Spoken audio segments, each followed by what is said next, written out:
সকালে ঘুম থেকে উঠে দেখি কি যেন হয়েছে। ভালো করে দেখলাম এখানে ধোয়াধুয়ি কাজ চলছে, তাই ভাবলাম কিছু সাহায্য করে দেই। না ভাই থাক।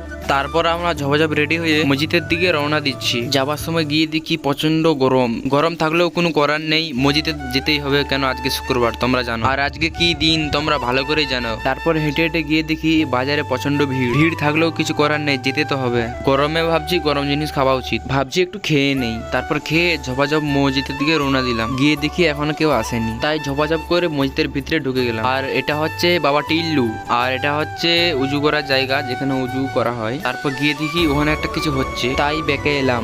আর জুতা খুলতে মনেই নাই, এগুলো শয়তানের কাজ। अबे ओ भैया मेरा नाम मत ले दिया। ভেবেছিলাম এগুলো শয়তানের কাজ, কিন্তু না, এটা আমারই কাজ। তারপর ভিতরে গিয়ে দেখি মোটামুটি লোক হয়েছে। টপ করে ভিতরে ঢুকে দেখি অনেক লোক হয়েছে। তারপর টুপিটা হাতে নিয়ে তৃতীয় কাতারের দিকে চলে গেলাম।